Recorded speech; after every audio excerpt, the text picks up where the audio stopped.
Have you ever dreamed of standing on top of the world, only to realize the mountain doesn't care who you are? It doesn't care about your dreams, your achievements, or the life waiting for you below. Because on Mount Everest, every heartbeat is borrowed time. This is the story of Yasuko Namba, a quiet woman from Japan who dared to dream bigger than fear itself. She was one of the first Japanese women ever to reach the summit of Mount Everest.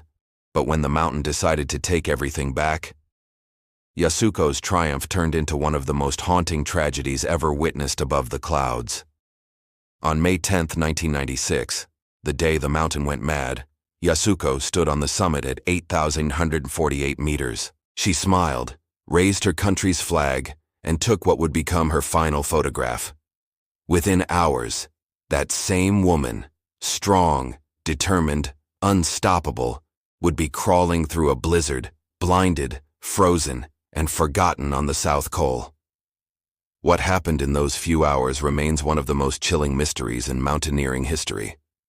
Did she make one fatal mistake? Or was it the mountain, deciding who would live and who would not? Stay with me, because this isn't just a story about climbing Everest.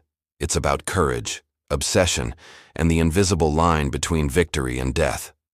You're watching Ben's Stories, where we bring to life the moments the world tried to forget.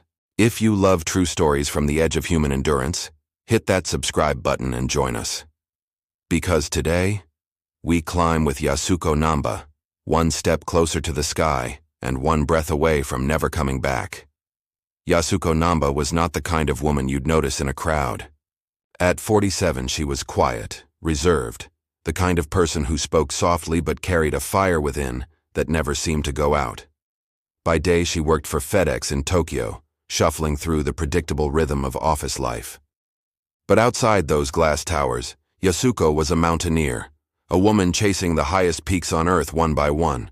Her friends said she didn't climb to prove anything. She climbed because up there she could finally hear herself think.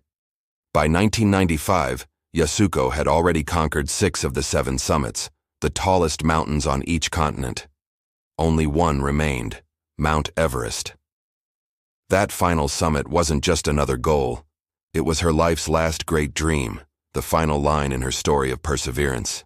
So in the spring of 1996, she joined Rob Hall's Adventure Consultants, one of the most respected commercial climbing teams in the world. Hall was a legend, a New Zealander known for his meticulous planning and unmatched experience. His team that year included a mix of climbers from around the globe: Doug Hansen, a postal worker chasing redemption from a failed attempt the year before; Beck Weathers, an American pathologist seeking purpose beyond medicine; and Yasuko Namba, the quiet Japanese woman with a relentless heart. From the moment she arrived at base camp, Yasuko stood out, not because she was loud or fast, but because of her discipline. She never complained. She carried her gear herself, and when others rested, she practiced, checking her oxygen, memorizing her equipment, rehearsing her steps in the thin Himalayan air. For Yasuko, Everest wasn't just a mountain. It was the culmination of decades of silent endurance, of proving to herself that strength doesn't need to shout. As the expedition prepared for the summit push, weather reports looked promising. The winds were expected to calm by May 10th, a narrow window of opportunity that every team on the mountain was waiting for. But behind the excitement, tension brewed. Too many teams, too few ropes fixed above the Hillary step, and the kind of optimism that blinds people to danger. That morning, Yasuko woke before dawn. She sat in her tent, sipping hot tea as the thin air burned her lungs. Outside, Everest loomed like a sleeping god, beautiful, deadly, silent.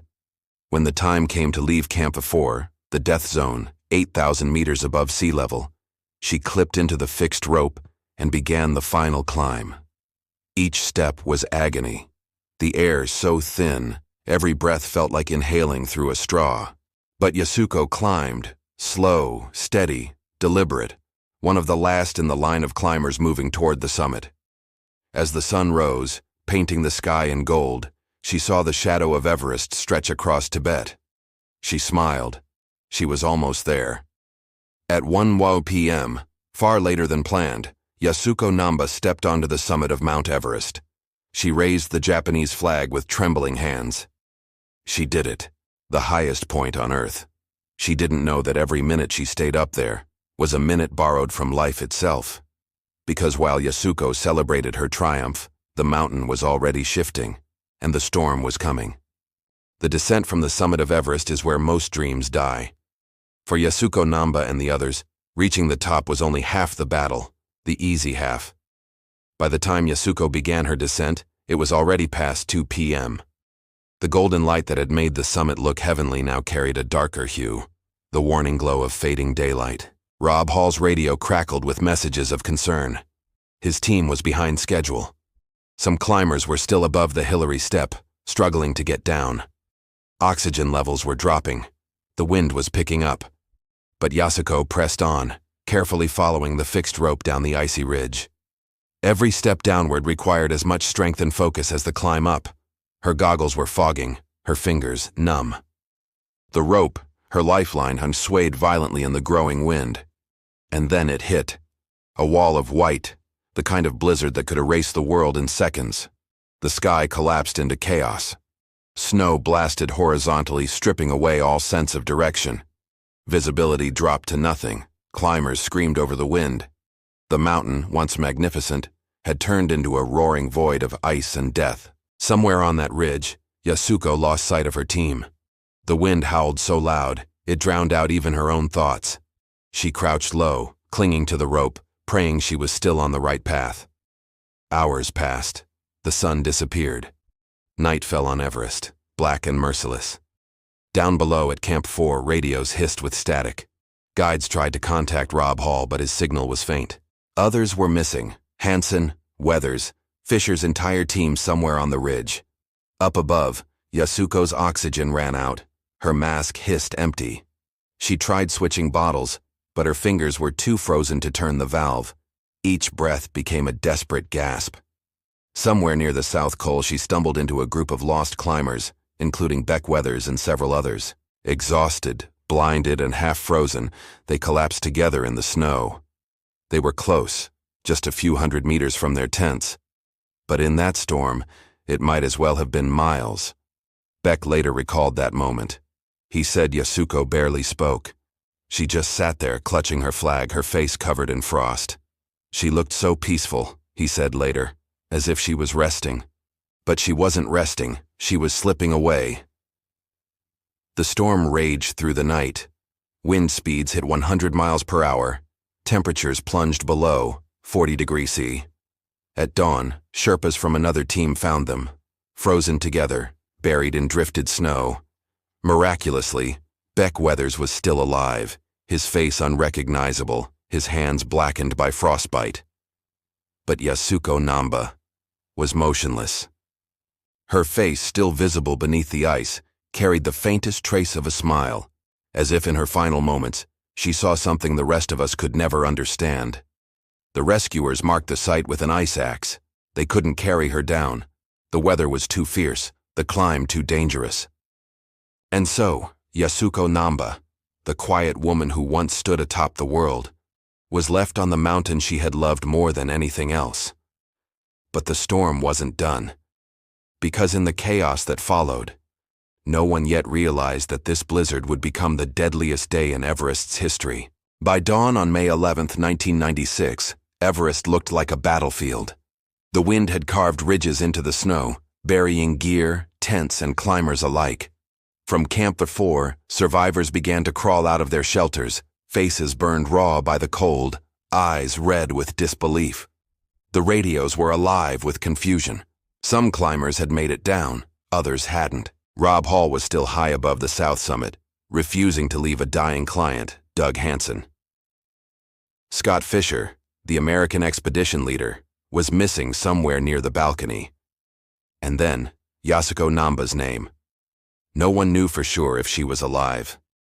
Someone said she'd been seen sitting upright near the South Col, frozen but breathing. Another claimed she'd vanished during the night. On Everest, rumors travel faster than the wind, and truth dies slower than the people themselves. At base camp, the news reached Japan. FedEx Tokyo halted operations for a minute of silence. Yasuko's husband, Kenichi, stared at the static radio transmission, praying for a voice that would never come. Back on the mountain, Beck Weathers, somehow still alive, began to stir. His body was half buried in snow, his face frozen into a mask of ice. He had been left for dead twice, but the human will is a strange thing. When his mind flickered awake, something inside him refused to surrender. He stood up, blind, broken, frostbitten, and began to walk toward camp. The climbers at Camp 4 couldn't believe their eyes when they saw him stumble out of the storm, a ghost returning from the dead. His hands black as coal, his face unrecognizable. But he was alive. And with that miracle came the grim realization: Yasuko Namba had not been so lucky. Her body was found just a few meters from where Beck had lain. She had likely been alive well into the night, slowly freezing as her body shut down, minute by minute. No one could reach her. No one could save her. It's hard to imagine what those last hours felt like. The darkness, the silence broken only by the wind, the slow fading of warmth in her fingertips, the knowledge that rescue would never come. Yet, those who knew Yasuko believed she met her end the same way she lived, quietly, gracefully, without fear. As word spread, she became a national symbol in Japan, not for dying, but for daring, for being one of the few women who refused to accept limits, who climbed until the very end. Still, controversy followed. Some accused her team of abandoning her. Others questioned why she was allowed to summit so late, knowing the danger. But Everest is not a place for simple blame. Up there, every decision is made on the edge of survival. And sometimes even doing everything right isn't enough. When the clouds finally cleared days later, pilots flying over the mountain spotted bright colors glinting in the snow. A red and white flag, half buried, Yasuko's flag. Her dream had reached the top of the world, and in a way, it never left. Weeks passed, and the mountains slowly revealed what the storm had taken. Bodies appeared one by one as the snow melted, reminders of how thin the line between glory and death really is. Yasuko Namba's body remained near the South Col, just off the climbing route. Frozen in place, eyes half closed, her posture calm, as though she were simply resting after a long climb. Other climbers who passed by in the years that followed would sometimes pause there. Some whispered prayers, others just stared, trying to understand why anyone would chase such a dream. But for those who truly knew Everest, Yasuko's story wasn't about dying. It was about what it means to live with purpose, to give your entire self to something that might never love you back. When rescue teams finally returned that season, they marked her position and collected what little remained of her gear. Inside one of her pockets, they found a small notebook, pages stiff from ice. On the first line, written in careful Japanese script, were the words, "I will stand on the top of the world." And she did. Her husband, Kenichi, received the news with quiet dignity. He never blamed the mountain or the guides or even fate. He said, "She died where she wanted to be. She lived her dream completely." Yet behind those words was a grief too deep for words. He later admitted that every morning he still brewed 2 cups of tea, one for himself and one for her. In Japan, her story became legendary. Newspapers printed her final summit photo, Yasuko standing proudly at the top of the world, the Japanese flag fluttering in her hand. She looked small against the endless sky, but her spirit filled the frame. Students wrote essays about her courage. Women who had never set foot on a mountain began to see her as a symbol, proof that quiet strength could reach higher than anyone imagined. Meanwhile, the world began to dissect the 1996 disaster. Books, interviews, documentaries, everyone wanted to understand what went wrong, why so many died, why some lived. But through all the theories, one truth remained. Everest doesn't choose its victims. It simply waits. It waits for those who push too far, stay too long, believe, for one fleeting moment, that they've conquered it. In the years that followed, climbers still saw her there, frozen in her red and yellow suit just off the main path. They called her the Sleeping Woman. For some, she was a warning. For others, a quiet guardian of the South Col, watching over those who dared to follow. Yasuko Namba never made it home, but she became something more than a climber. She became part of Everest itself. A reminder that dreams, even when they end in tragedy, can echo forever in the cold, thin air above the world. And yet, her story doesn't end here, because years later, someone decided that Yasuko deserved more than to be another name lost in the snow. Weeks passed, and the mountains slowly revealed what the storm had taken. Bodies appeared one by one as the snow melted, reminders of how thin the line between glory and death really is. Yasuko Namba's body remained near the South Col, just off the climbing route. Frozen in place, eyes half closed, her posture calm, as though she were simply resting after a long climb. Other climbers who passed by in the years that followed would sometimes pause there. Some whispered prayers, others just stared, trying to understand why anyone would chase such a dream. But for those who truly knew Everest, Yasuko's story wasn't about dying. It was about what it means to live with purpose, to give your entire self to something that might never love you back. When rescue teams finally returned that season, they marked her position and collected what little remained of her gear. Inside one of her pockets, they found a small notebook, pages stiff from ice. On the first line, written in careful Japanese script, were the words, "I will stand on the top of the world." And she did. Her husband, Kenichi, received the news with quiet dignity.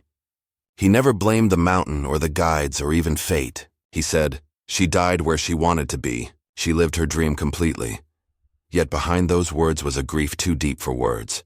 He later admitted that every morning he still brewed 2 cups of tea, one for himself and one for her.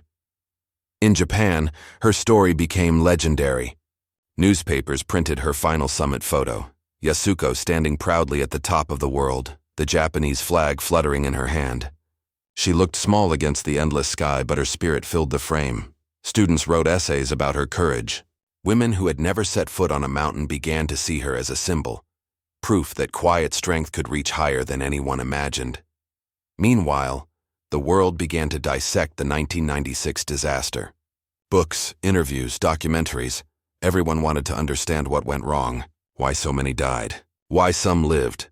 But through all the theories, one truth remained. Everest doesn't choose its victims. It simply waits.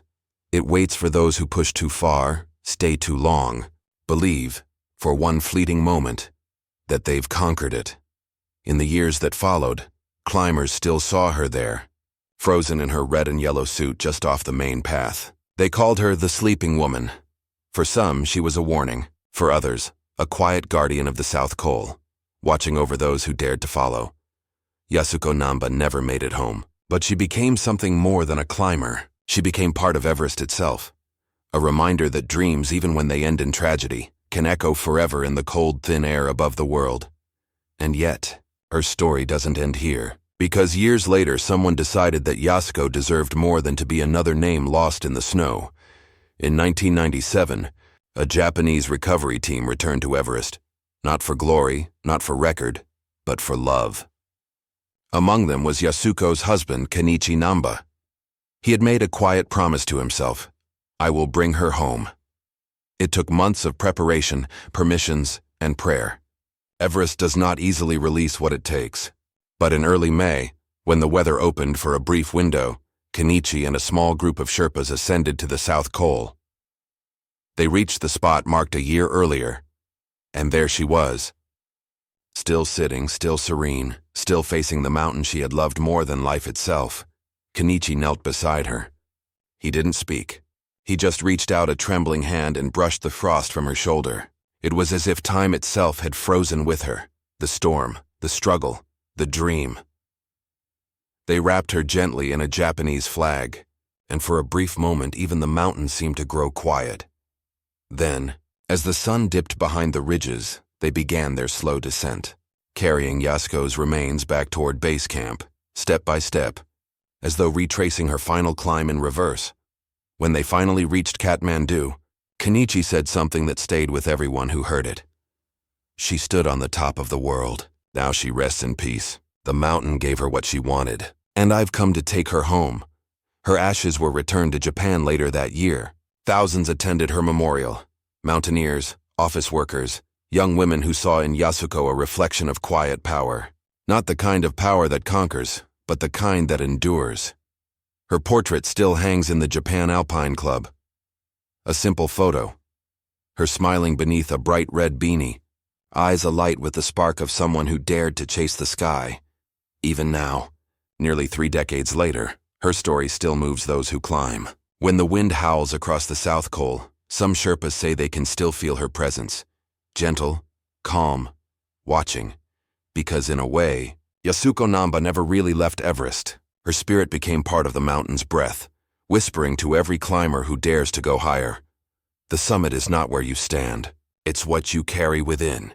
She was the quiet woman who conquered 6 continents, the dreamer who touched the sky, the soul who found peace where others found death. And though she froze in the thin air above the world, her story burns eternal, a beacon to all who dream beyond reason. You've just heard one of the most haunting and inspiring true stories from the roof of the world. If her journey touched you, if you believe some dreams are worth any cost, don't leave without subscribing. Because here on Ben's Stories, we keep these memories alive, the triumphs, the tragedies, and the fragile beauty of being human at the edge of the impossible. Until next time, remember, on Everest, every victory has a price, and Yasuko Namba paid hers with grace.